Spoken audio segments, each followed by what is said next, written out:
أعوذ بالله من الشيطان الرجيم. بسم الله الرحمن الرحيم. الحمد لله، الصلاة والسلام على رسول الله، ثم أما بعد. السلام عليكم ورحمة الله وبركاته. امام نووی رحمه الله در کتاب ریاض الصالحینش میگوید: باب فضل الصوم و غیره فی الاول من ذی الحجة، یعنی باب فضیلت روزه داشتن و غیره، یعنی و غیر از روزه، یعنی غیر از روزه دیگر کارهای نیک و کارهای خوب رو انجام دادن. فی الاول من ذی الحجة، در دهه اول ذوالحجه، یعنی که روزه گرفتن در دهه اول ذوالحجه یا کارهای نیک و خیر را انجام دادن در اول ماه ذوالحجه چه فضیلت و چه ثواب و چه پاداش دارد. امام نووی رحمه الله در زیر این باب یک حدیث می آورد و این باب را به اتمام و به تمام می رساند. و حدیث این باب حدیث 1248 کتاب ریاض الصالحین هست که امام نووی رحمه الله میگوید: عن ابن عباس رضی الله عنهما قال، یعنی از ابن عباس رضی الله عنهما روایت است که گفت: قال رسول الله صلی الله علیه و سلم، میگه رسول الله صلی الله علیه و سلم فرمودند: ما من ایام العمل الصالح فيها احب الى الله من هذه الایام، یعنی نیست روزی که عمل صالح در آن روز محبوب تر باشد در نزد الله سبحانه و تعالی از این روزها دیده، یعنی ایام العشر، یعنی روزهای دهگانه ماه ذوالحجه. پیغمبر صلی الله علیه و سلم میگوید یگان روز عمل صالح در آن روز از این دهه ماه ذوالحجه دیده با ثوابتر نیست. یعنی دهه ماه ذوالحجه را عمل صالحش ثوابش زیادتر و افضلتر و بیشتر می باشد. قالوا، اصحاب گفتن: یا رسول الله ولا الجهاد فی سبیل الله، گفتن ای رسول الله و نه جهاد در راه الله، حتی جهاد کردن در راه الله به مثل ثواب دهه ذوالحجه برابر شده نمیتواند؟ قال ولا الجهاد فی سبیل الله، پیغمبر صلی الله علیه وسلم گفتن و نه جهاد در راه الله الا رجل خرج بنفسه، مگر گفت مردی که با نفس خودش در راه جهاد برآمده است و مالهی و مالش را همراه خودش برده است، فلم یرجع من ذلك بشیء، و بر نگردانده است از این چیزی را، یعنی که رفته است با مال و جانش جهاد کرده است، مالش را در راه الله صرف کرده است و جانش را از دست داده است که شهید شده است، اکنون این را ثوابش بیشتر و بالاتر از ثواب عمل صالح در دهه ماه ذوالحجه می باشد. اما غیر این، یعنی مردی که در راه الله می رود و زنده، یعنی جهاد میکند و زنده برمیگردد، حتی پیغمبر گفتن این برابر شده نمیتواند به فضیلت و ثواب عمل صالح و روزه گرفتن در دهه اول ماه ذوالحجه. رواه البخاری، این حدیث را امام بخاری رحمه الله روایت کرده است. پس این است فضیلت و برتری روزه گرفتن و عمل نیک انجام دادن در اول ماه ذوالحجه. ببینید که حتی جهاد یک عمل بزرگ، یک عمل پرثواب است، اون هم برابر شده نمیتواند با اجر و پاداش و ثواب دهه اول ماه ذوالحجه، مگر اینکه اگر انسان مال و جانش را در راه الله بتید، پس این را ثوابش بیشتر و بزرگتر هست. پس این بود این باب فضیلت روزه گرفتن و عمل صالح کردن در اول ماه ذوالحجه. با همین این باب به آخر رسید. باب نو شروع می شود.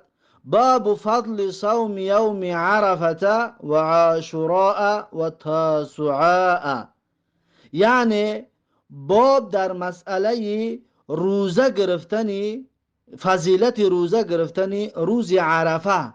وقتی که یک روز پیش از عید حاجیان که به عرفه می روند، یک روز پیش از عید قربان، اون رو میگن روز عرفه.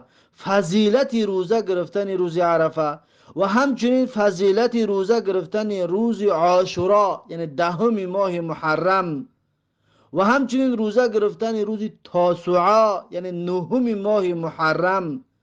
پس نهم و دهم ماه محرم را روزه گرفتن، روز عرفه را روزه گرفتن، چی ثواب و چی اجر و پاداش دارد. امام نووی رحمه الله در این باب برای ما و شما 4 حدیث در زیر این باب برایمون 4 حدیث تقدیم و پیشنهاد میگرداند. اولین حدیث این باب حدیث 1249 کتاب ریاض الصالحین هست که امام نووی رحمه الله میگوید: عن ابی قتاده رضی الله عنه قال، یعنی از ابو قتاده رضی الله عنه روایت است که گفت: سئل رسول الله صلی الله علیه و سلم عن صوم یوم عرفه، یعنی پرسیده شد رسول الله صلی الله علیه و سلم درباره روزه گرفتن روز عرفه. یعنی رسول الله صلی الله علیه و سلم رو پرسیدن که روز عرفه روزه گرفتن چی ثواب و چی پاداش دارد. قال، رسول الله صلی الله علیه و سلم گفتند که یکفر السنه الماضیه والباقیه، یعنی که کفاره گناهان سال گذشته و سال آینده است. یعنی هر انسانی که روزی عرفه را روزه میگیرد آخران ماه سال هجری را، وقتی که سال شماری هجری را آخران ماهش، یعنی ماه 12 که ماه ذوالحجه است، پس روز عرفه در ماه ذوالحجه است. هر کسی که این روز را روزه میگیرد پس کفاره سبب بخشش گناهان سال گذشته و سال آینده اش می باشد، یعنی سبب بخشیدن 2 ساله گناه اون انسان روزدار می گردد. رواه مسلم، این حدیث را امام مسلم رحمه الله روایت کردگی است. این بود یکمین حدیث این باب. این حدیث درباره فضیلت روزه گرفتن روز عرفه بود. حدیث دوم این باب حدیث 1250 کتاب ریاض الصالحین هست که امام نووی رحمه الله میگوید: و عن ابن عباس رضی الله عنهما ان رسول الله صلی الله علیه و سلم صام یوم عاشوراء و امر بصیامه، یعنی از ابن عباس رضی الله عنهما روایت است هر آن رسول الله صلی الله علیه و سلم میگد روزه گرفتن روز عاشورا را و امر کردن بر روزه گرفتن روز عاشورا. روز عاشورا یعنی روز دهم ماه محرم. دهم ماه محرم رو میگد خود رسول الله صلی الله علیه و سلم روزه گرفتن و همچنین امر کردن اصحاب را، امر کردن مسلمان ها را که روزه بگیرند روز عاشورا را. پس این بود دومین حدیث این باب، این درباره روزه گرفتن روز عاشورا. این حدیث متفق علیه می باشد. بعد از این حدیث 1251 کتاب ریاض الصالحین امام نووی رحمه الله میگوید: و عن ابی قتاده رضی الله عنه ان رسول الله صلی الله علیه و سلم سئل عن صیام یوم عاشورا.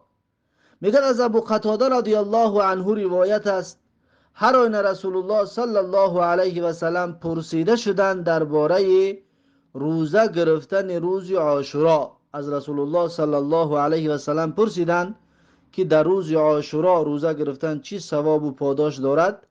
فقال، پس پیغمبر صلی الله علیه و سلم گفتند که یکفر السنه الماضیه، یعنی که کفاره گناهان سال گذشته می باشد.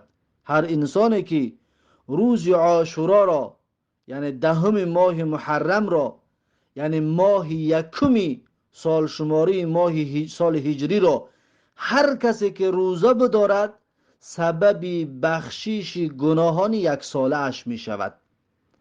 پس این حدیث را ببینید، یعنی فضیلتی روزه گرفتن روز عاشورا را با فضیلت روزه گرفتن روز عرفه دقت بدید. یعنی روز عرفه ثواب گرفتن، روزه گرفتن ثوابش بیشتر است، زیرا اینکه یک سال گذشته و یک سال آینده را سبب بخشش گناهانش می شود روز عرفه روزه گرفتن.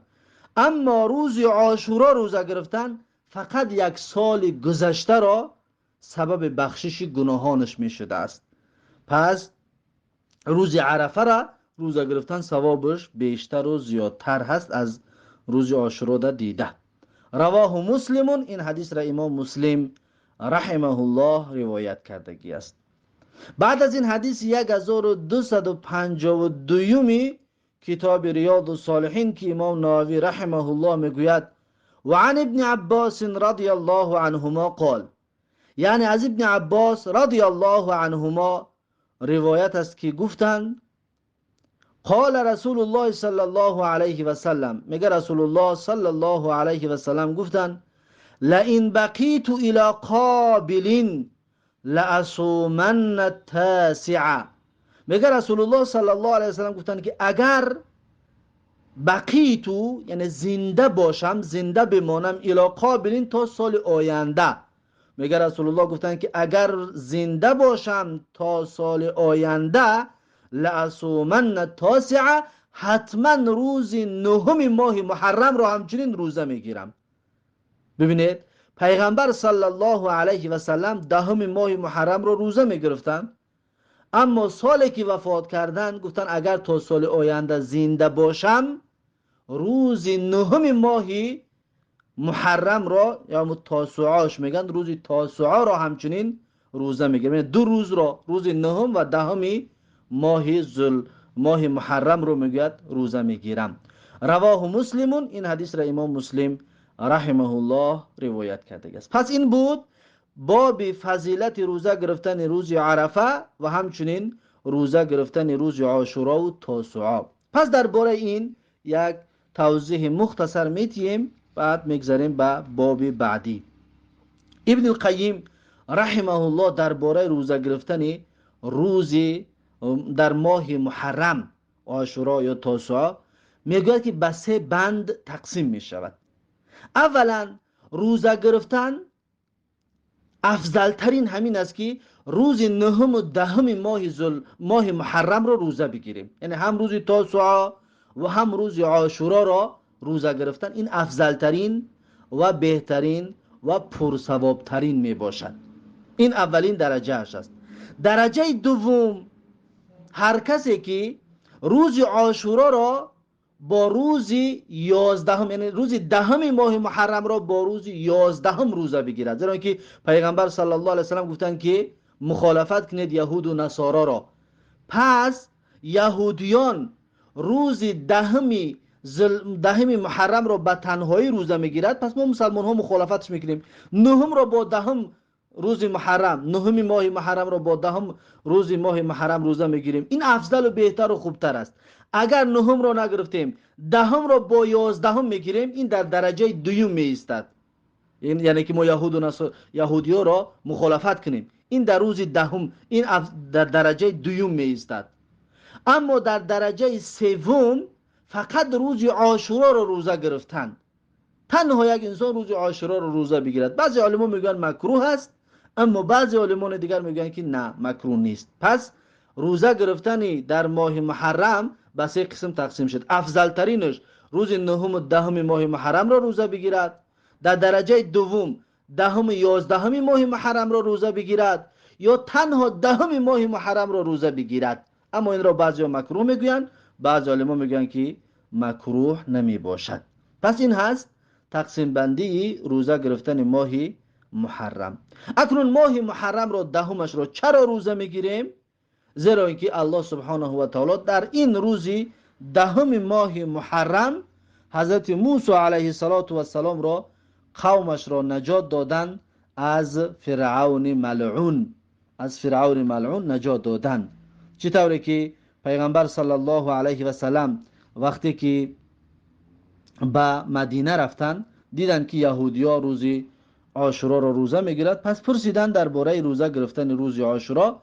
گفتن در این روز الله سبحانه، یهودیان گفتن که در این روز الله سبحانه و تعالی موسی علیه السلام را با قومش از دشمنانش نجات داد و دشمنانش را غرق و نابود گردانید. پس پیغمبر صلی الله علیه و سلم گفتن که فنحن احق و اولا بموسی منکم، یعنی که ما از شما در دیده به موسی سزاوارتر و نزدیکتر می باشیم. یعنی ما حقدارتر هستیم به موسی و ما نزدیکتر هستیم از شما در دیده به موسی. این حدیث صحیح بخاری و مسلم، مثلا این حدیث را امام بخاری و مسلم روایت کرده است که پیغمبر صلی الله علیه و سلم این سخن را گفتند. پس از این حساب است که روز عاشورا را روزه میگیریم ما مسلمان ها، همچنین که ما حقدارتر هستیم از یهودی‌ها در دیده به حضرت موسی علیه السلام و همچنین نزدیکتر هستیم، زیرا که مسلمان ها به پیغمبران الهی نزدیکتر می باشند. پس این بود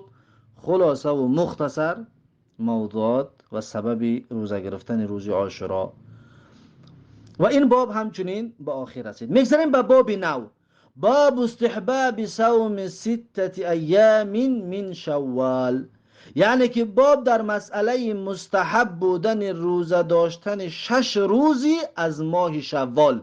ماه شوال یعنی بعد از ماه رمضان. رمضان خلاص میکنیم، یکم شوال عید میکنیم، عید رمضان انا همون روزی اول ماه شوال هست. پس در انا همین ماه شوال 6 روز را روزه گرفتن مستحب است. اکنون امام نووی رحمه الله در این باره یک حدیث برای ما و شما تقدیم و پیشنهاد میگرداند و این حدیث این باب حدیث 1253 کتاب ریاض الصالحین هست که امام نووی رحمه الله میگوید عن ابی ایوب رضی الله عنه ان رسول الله صلی الله علیه و سلم قال، یعنی از ابو ایوب رضی الله عنه روایت است هر این رسول الله صلی الله علیه و سلم گفتند من صام رمضان، یعنی هر کسی که روزه بدارد ماه مبارک رمضان را، ثم اتبعه 6 من شوال، بعد روزه بدارد بعد از رمضان 6 روز از ماه شوال را، یعنی ماه رمضان را خلاص کند و روز عید بکند، بعد از این در ماه شوال 6 روز روزه بگیرد، کان کصیام دهری، پیغمبر صلی الله علیه و سلم میگه که گویا همه سال را روزه داشته است. یعنی می باشد این انسان را روزش به مثل روزه داشتن یک سال، یعنی هر کسی یک ماه مبارک رمضان را روزه بگیرد، بعد از این 6 روز اول ماه شوال را روزه بگیرد، پس گویا این که این انسان یک سال روزه گرفته است. یک سال روزه گرفته است. یعنی چی طور؟ یعنی ثواب یک ساله روزه را میگیرد. چی طور؟ ابن عباس رضی الله عنه روایت میکند، میگوید که ان الحسنه بعشر امثالها، یعنی که نیکویی حسنات یعنی نیکویی و ثواب بعشر امثالها یعنی 10 برابر ثواب داده می شود. پس ببینید یک ماه مبارک رمضان وقتی که هر روزش 10 روزی حساب می شود در ثواب، پس می شود 10 ماه، 300 روز یعنی 10 ماه. و 6 روز شوال روزه گرفتن که به 10 میزنه می شود 60 روز، پس می شود 2 ماه. 10 ماه رمضان و 2 ماه دیگر ثواب 6 روز شوال روزه گرفتن می شود 12 ماه، یعنی 1 سال. دیدید؟ پس 1 سال گویا که این انسان روزه گرفته است، ثواب 1 ساله روزه در نامه اعمالش نوشته می شود. اکنون این حدیث را رواه مسلم، امام مسلم رحمه الله روایت کرده است. با همین این بابم به آخر رسید. اما خلاصه مختصر در معلومات درباره این روزه گرفتن 6 روز شوال. 6 روز شوال رو می شود که انسان از دویم روز عید رمضان روزه گیریش رو شروع کند. یکم روز عید بکند، زیرا که روزه گرفتن جایز نیست. اما دویم روز عید میتونه روزه بگیرد، یا سوم روز، یا چهارم، یا پنجم روز میتونه که روزه بگیرد. یا میتواند در بین ماه یا در آخر ماه، خلاصه در همین ماهی شوال 6 روز روزه بگیرد، این ثواب را به دست می آورد. یا افضل و خوبتر که این 6 روز را پی در پی روزه بگیرد، یعنی 6 روز دمی در دم روزه بگیرد. اما میتواند که یک روز روزه بگیرد، در روز روزه را بخورد، یعنی که همین 6 روز را جدا جدا هم روزه بگیرد، اینم جایز است و ثواب 6 روز شوال را به دست می آورد. اما انسانی که بیمار باشد روزه گرفته نتواند در 6 روز شوال، پس این انسان میتواند که بعد از این ماه ذوالقعده روزه بگیرد، بعد شوال. یعنی اگر عذر داشته باشد، مثلا بیمار بود یا در سفر بود، نتوانست که 6 روز ماه شوال روزه بگیرد، پس این انسان میتواند که بعد از ماه شوال، یعنی بعد از در ماه ذوالحجه ذوالقعده روزه بگیرد. در ماه ذوالقعده میتواند که این انسان قضایی بدارد 6 روز ماه شوال را. این درست و جایز می باشد. اما به عذر اگر ترک بکند، در خانه بود و بیمار نبود و 6 روز شوال را اگر روزه نگیرد، بعد از شوال یعنی در ماه ذوالقعده اگر که یک ماه را پره هم روزه بگیرد، این ثواب 6 روز شوال را به دست آورده نمیتواند، زیرا اینکه به عذر این انسان این فضیلت را از دست داد. پس این بود باب مستحب بودن روزه گرفتن 6 روزی ماهی شوال. پس این بابم با آخر رسید. میگذاریم به باب نو، باب استحباب صوم الاثنین والخمیس، یعنی باب در مسئله مستحب بودن روزه گرفتن روز دوشنبه و پنجشنبه. روزای دوشنبه و پنجشنبه هر هفته روزه گرفتن این خوب است و سنت است و پاداش و ثواب دارد. امام نووی رحمه الله در زیر این باب 3 حدیث می آورد. اولین حدیث این باب حدیث 1254 کتاب ریاض الصالحین هست که امام نووی رحمه الله میگوید: عن ابي قتادة رضي الله عنه ان رسول الله صلى الله عليه وسلم سئل عن صوم الاثنين، عن صوم يوم الاثنين. میگوید از ابو قتاده رضی الله عنه روایت است که هر آینه رسول الله صلی الله علیه و سلم پرسیده شدند درباره روزه گرفتن روز دوشنبه، یعنی روزه گرفتن روز دوشنبه چرا روزه بگیریم، سببش چی است؟ فقال، پس میگه پیغمبر صلی الله علیه و سلم گفتن که ذلك یوم ولدت فیه، گفتن این ماه، این روز است، روز دوشنبه روزی است که تولد شدگی است و من در این روز، یعنی پیغمبر صلی الله علیه و سلم در روز دوشنبه به دنیا آمدگی هستند، تولد شدگی هستند. اما ماهش معین نیست، چطوری که بعضی میگن در ماه ربیع الاول است و این اختلاف است. بعضی میگن در ربیع الاول است، بعضی میگن در 12مش است، بعضی میگن 12م نیست، بالا و پایان است. خلاصه ماهش معین نیست اما روزش معین است، چطوری پیغمبر گفتن، یعنی در روز دوشنبه گفتن من تولد شده هستم، پس پیغمبر صلی الله علیه و سلم در روز دوشنبه تولد شده هستند. و یوم بعثت، و پیغمبر صلی الله علیه و سلم میگه روز دوشنبه روزی هست که بعثت، یعنی که پیغمبر گشته هستم، مبعوث شدم، یعنی در روز دوشنبه پیغمبر صلی الله علیه و سلم پیغمبر شدند. او انزل علی فیه، راوی میگه یا پیغمبر گفت که نازل شد بر من در این روز قرآن، یعنی اولین روزی که قرآن نازل شد به پیغمبر صلی الله علیه و سلم اون روزی دوشنبه بود. پس از این حساب است که روز دوشنبه را روزه میگیریم. رواه مسلم، این حدیث را امام مسلم رحمه الله روایت کرده است. بعد از این حدیث 1255 کتاب ریاض الصالحین که امام نووی رحمه الله میگوید: و عن ابی هریره رضی الله عنه عن رسول الله صلی الله علیه و سلم قال، یعنی از ابو هریره رضی الله عنه روایت است هر آینه رسول الله صلی الله علیه و سلم گفتند: تعرض الاعمال یوم الاثنین والخمیس، گفتند عرض می شود به الله جل جلاله، تقدیم کرده می شود به الله جل جلاله، نشان داده می شود عملها در روز دوشنبه و پنجشنبه. روزهای دوشنبه و پنجشنبه عملها به الله جل جلاله نشان داده می شود، تقدیم کرد. الله خودش با خبر هست اما باز به الله سبحانه و تعالی نشان داده می شود. فاحب ان یعرض عملی و انا صائم. پس پیغمبر صلی الله علیه و سلم میگوید که پس من دوست می‌دارم که عرضه کرده شود عملهای من، ان یعرض عملی یعنی عرضه کرده شود، نشان داده شود عملهای من در حالی که من روزه دار هستم. روزهای دوشنبه و پنجشنبه عملها به الله جل جلاله عرضه کرده می شود.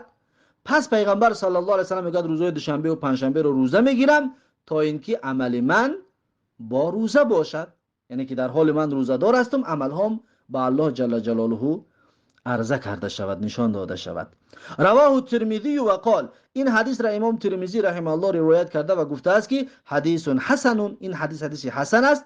و رواه مسلم بغیر ذکر صومی، یعنی که امام مسلم رحمه الله این حدیث را روایت کردگی است اما روزه گرفتنش را روایت نکرده و انا صائمون در روایت مسلم نمی باشد. اما تو پیش و انا صائمون تو پیش از این را، یعنی که تو فاحب ان یعرض عملی تا اینجا را هست، فقط روزه داشتنش در روایت مسلم نمی باشد. و بعد از این حدیث 1256 کتاب ریاض الصالحین، امام نووی رحمه الله میگوید و عن عایشه رضی الله عنها قالت، یعنی از عایشه رضی الله عنها روایت است که گفت کان رسول الله صلی الله علیه و سلم یتحرى یوم الاثنین و الخمیس، میگه بود پیغمبر صلی الله علیه و سلم پایبند، یتحرى میشه بگیم که پیغمبر جستجو میکردند، همیشه حریص بودند درباره روزه گرفتن روز دوشنبه و پنجشنبه. یتحرى یوم الاثنین و الخمیس یعنی پیغمبر بودند بسیار حریص و جستجو کننده و دقت دهنده درباره روزه گرفتن روز دوشنبه و پنجشنبه، یعنی روزها را حساب میکردن تا اینکه خطا نشود کدام دوشنبه و پنجشنبه که بی روزه بماند. پس پیغمبر صلی الله علیه و بسیار در این باره پایبند جدی بودند، پایبند جدی داشتند. میشدم چه بگیم یتحرى صوم یوم الاثنین و الخمیس، یعنی که پیغمبر صلی الله علیه و سلم پایبند بودند بر روزه گرفتن روز دوشنبه و پنجشنبه، بسیار دقت جلب میکردند، همیشه دوشنبه و پنجشنبه روزه دار بودند. رواه ترمذی و قال حدیث حسن، این حدیث را امام ترمذی روایت کرده است و گفته است که حدیث حسن و حدیث حسن می باشد. پس این بود باب مستحب بودن روزه گرفتن روز دوشنبه و پنجشنبه. با همین این باب به آخر رسید. باب نو شروع می شود، باب استحباب صوم 3 ایام من کل شهر، یعنی که باب در مسئله مستحب بودن روزه داشتن 3 روز از هر ماه، یعنی هر ماه هجری 3 روزی روزه گرفتن این سنت است، این اجر و پاداش و ثواب دارد. اکنون این 3 روز کدام روزها باشد و کی باشد و چی طور روزه بگیریم، این را انشاءالله این باب را درس آینده خواهیم گرفت. پس در اینجا درس روزه را با پایان میرسونم و تا درس آینده الله حافظ و مددگار. بارک الله فیکم و جزاکم الله خیرا و السلام علیکم و رحمت الله و برکاته.